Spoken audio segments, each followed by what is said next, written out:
Good morning. I hope সবার পড়াশোনা খুব ভালো চলছে। তো আজ আমার ছিল কোচিং।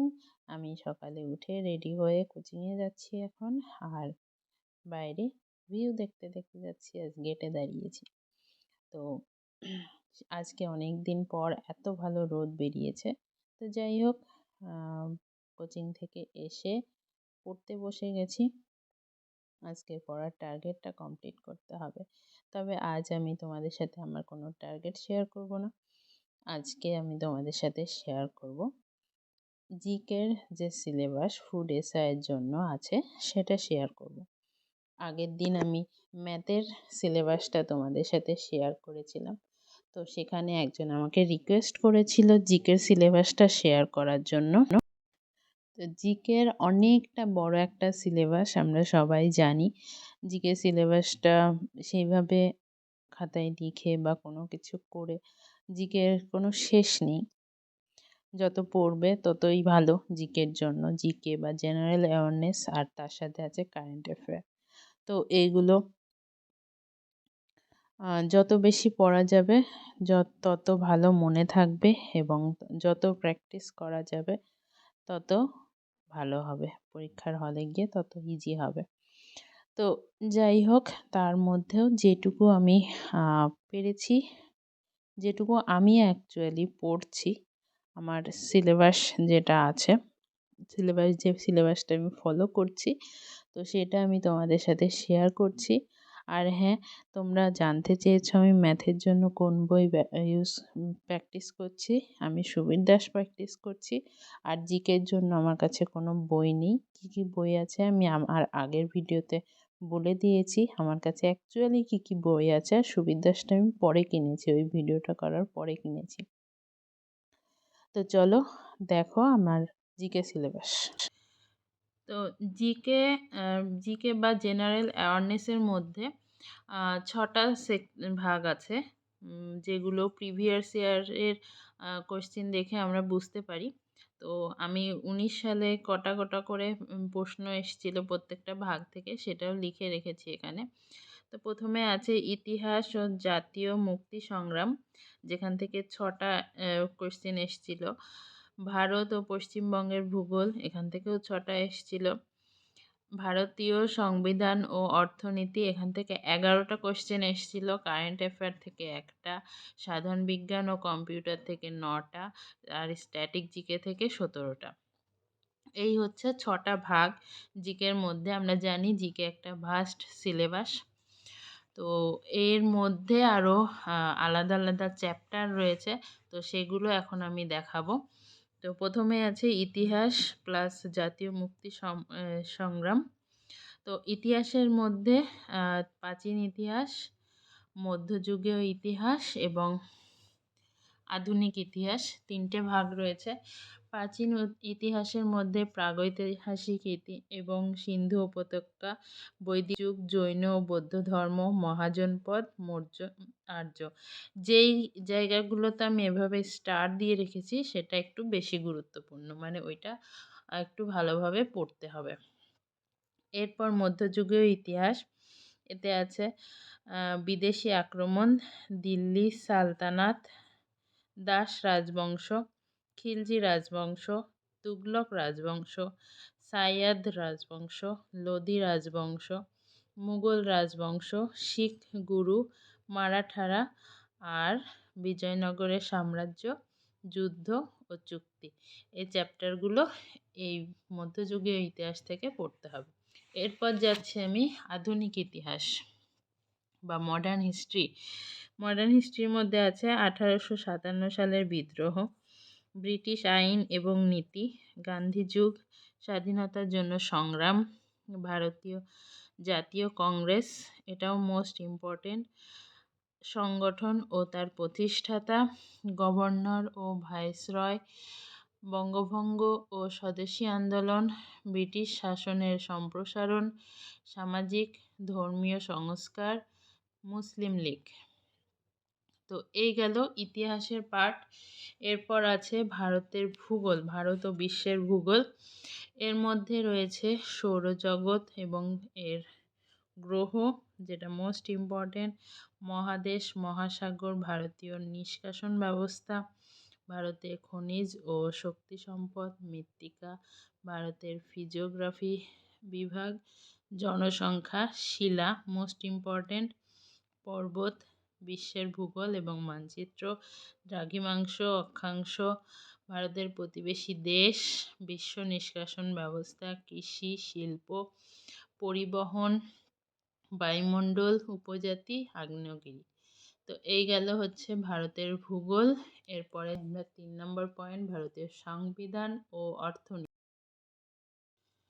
ভারতীয় সংবিধান ও অর্থনীতির মধ্যে রয়েছে সংবিধান, গুরুত্বপূর্ণ ধারা, সময়সূচি, অংশ, তালিকা, মৌলিক অধিকার ও কর্তব্য, সংসদ, লোকসভা ও রাজ্যসভা, সরকারি সংস্থা, প্রতিবেশী দেশের রাজনীতি, ভারতীয় সংবিধানের উৎস, সংশোধনী কমিটির রিপোর্ট, রাষ্ট্রপতি, ভাইস প্রেসিডেন্ট, প্রধানমন্ত্রী, পঞ্চবার্ষিকী পরিকল্পনা এবং ব্যাংকিং বিভাগের সমস্ত ইনফরমেশন।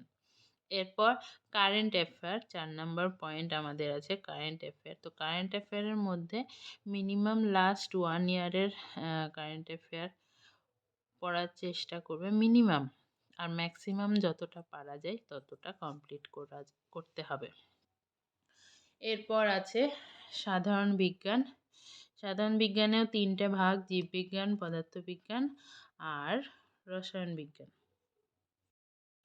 তো জীববিজ্ঞানের মধ্যে রয়েছে সালোক সংশ্লেষণ, পুষ্টি, সংবহ, চলন ও গমন, রেচন, স্নায়ু ও জ্ঞানেন্দ্রিয়, হরমোন, কোষ ও কোষবিভাজন, জনন ও বংশগতি, উদ্ভিদ ও প্রাণীরাজ্য, অভিব্যক্তি, অভিযোজন, ভাইরাস, রোগ ও স্বাস্থ্য, পরিবেশ, বাস্তুতন্ত্র, সংরক্ষণ।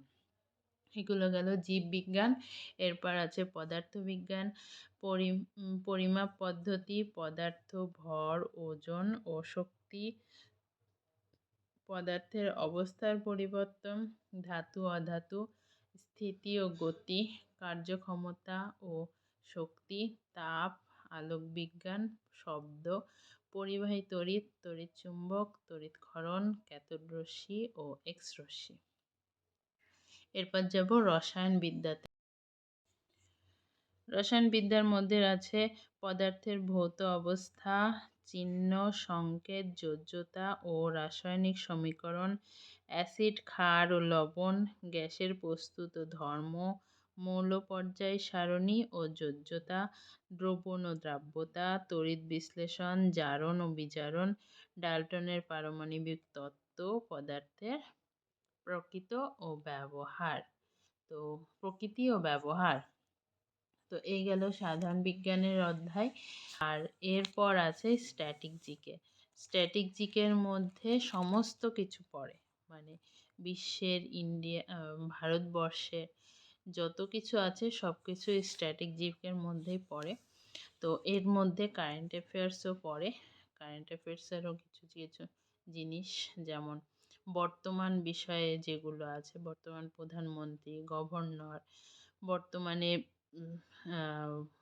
পুরস্কৃত, তারপরে বুকস অ্যান্ড অথর, এগুলো কারেন্ট অ্যাফেয়ারের মধ্যেও আসে, যে স্ট্র্যাটেজিকেও ধরা হয়। তো স্ট্যাটিক জিকে সিলেবাসটা আরও বড়, অনেকটাই বড়। তো চলো, আমি তার মধ্যে থেকে বেছে বেছে নিয়েছি। তো চলো দেখিয়ে দিই কী কী আছে। বর্তমান মুখ্যমন্ত্রী ও গভর্নর, কে কোন বাদ্যযন্ত্রের সাথে সম্পর্কিত, বিভিন্ন অভয়ারণ্য এবং জাতীয় উদ্যান কোন রাজ্যে অবস্থিত, অ্যাওয়ার্ডস, অনার্স, ফিল্ড, মানে অ্যাওয়ার্ডস পেয়েছে, সম্মান পেয়েছে এবং কোথায় থেকে কোন বিষয়ের ওপর পেয়েছে সেটা পড়তে হবে। গুরুত্বপূর্ণ দিন বা ইম্পর্টেন্ট ডে, বিভিন্ন ব্যাংক এবং তাদের সদর দপ্তর, বিভিন্ন দেশের রাজধানী, ভারতের বিভিন্ন মুদ্রা, তথ্য, বৈজ্ঞানিক যন্ত্রপাতি, নদী ও বাঁধ, বৃহত্তম, দীর্ঘতম এবং সর্বোচ্চ, যেটা ভারতের, এশিয়ার এবং বিশ্বের। আবিষ্কার ও আবিষ্কারক, বিভিন্ন রাজ্যের নৃত্য, বুকস অ্যান্ড অথর, বিভিন্ন হ্রদ এবং সেটি কোন রাজ্যে অবস্থিত, নদীর তীরবর্তী শহর, ভারতের প্রথম পুরস্কার, ভাষা, বিভিন্ন দেশের মুদ্রা, বিভিন্ন দেশের সংসদ, আন্তর্জাতিক সংস্থাগুলির কোন ক্ষেত্রে যুক্ত ও সদর দপ্তর, বিশ্ব ঐতিহ্য স্থান, ফুল ফর্ম মানে বিভিন্ন সাংকেতিক ওয়ার্ড যেগুলো তার ফুল ফর্ম, ফেস্টিভ্যাল মানে উৎসব। এরপর আছে বৈজ্ঞানিক অধ্যয়ন, রিসার্চ সেন্টার বা ইনস্টিটিউট, হাইকোর্ট ও সুপ্রিম কোর্টের প্রধান বিচারপতি, ভারতের প্রথম পুরুষ ও মহিলা, রাজ্য ও কেন্দ্র সরকারের গুরুত্বপূর্ণ প্রকল্প, কোন ব্যক্তি কোন খেলার সাথে যুক্ত, বর্ডার এবং প্রণালী, joint military exercise, famous painting and artist, বিখ্যাত চলচ্চিত্রের পরিচালক, current appointment, sports and trophy এবং তার সাথে আপকামিং স্পোর্টস যেগুলো আছে, আপকামিং স্পোর্টস ইভেন্ট যেগুলো সামনে বছর আসবে বা সামনে আসতে চলেছে, তেমন Commonwealth games, Asian games, FIFA world cup, ICC world cup, IPL, Olympic, এই খেলাগুলো যে স্পোর্টস ইভেন্টগুলো সামনে আসতে চলেছে বা এবছর হবে, কোনো মাসে হবে, কয় তারিখে হবে, কোন মাসে হবে বা সামনে কোন সালে হতে পারে, তো এইগুলো রিসেন্ট শেষ হয়ে গেছে, সামনে কোন সালে হতে পারে, তো এইগুলো আমাদের জানতে হবে। তো একজন আমাকে রিকোয়েস্ট করেছিল এই সিলেবাসটা দেওয়ার, তো আমি তার মধ্যে থেকে যেটা না ছাড়লেই নয়, তারপর আমি ইম্পর্টেন্ট মার্ক করে দিয়েছি। তো এমনটা নয় যে যেগুলো মার্ক করেছি শুধু সেগুলো পড়লেই হবে, সেগুলো একটু বেশি গুরুত্ব দিয়ে বেশি খুঁটিয়ে পড়তে হবে, সেজন্যই আমার মার্ক করা। তো তাছাড়া সবই পড়তে হবে। আর জিকের সিলেবাস যে অনেক বড় সেটা আমরা সবাই জানি। আমি বলেই রাখি, আমি জিকের জন্য কোনো বই ফলো করছি না, জিকের জন্য আলাদা করে কোনো বই নেই আমার কাছে। বিভিন্ন preparation, food SI preparation, clerkship প্রিপারেশানের যে বইগুলো আছে সেগুলো থেকে পড়ছি এবং তার সাথে ইউটিউব ফলো করছি। আমি ইউটিউবে কিছু চ্যানেল আছে যেগুলো জিকেটা খুব ভালোভাবে পড়ায়। এমসিকিউ টাইপ যদি পড়তে চাও তোমরা, তাহলে the way of solution, knowledge account এইগুলো আছে। আর যদি কনসেপ্ট ক্লিয়ার করে পড়তে চাও একদম গোড়া থেকে থিওরিটিক্যালভাবে, তো তাহলে আমি যেটা করছি, টপার্স গ্রুপ শিক্ষাশ্রম বলে একটা চ্যানেল আছে, সেই চ্যানেলটিকে আমি ফলো করছি এবং রেগুলার সেই চ্যানেলে ক্লাসগুলো আমি করছি, চ্যাপ্টার ধরে ধরে প্রত্যেকটা চ্যাপ্টার ওয়াইজ ক্লাসগুলো করছি এবং খাতায় নোট করছি এবং সেগুলোই পড়ছি। তো জিকের জন্য এখন পর্যন্ত আমি কোনো বই কিনিনি। তো যদি আমার ভিডিওটা ভালো লেগে থাকে তাহলে একটা লাইক, কমেন্ট আর শেয়ার করে দিও বন্ধুদের মধ্যে, আর চ্যানেলটাকে সাবস্ক্রাইব করে চ্যানেলের পাশে থেকো। তো চলো আজকের মতো এই পর্যন্তই। ভালো থেকো আর খুব ভালোভাবে পড়াশোনা করো। টাটা।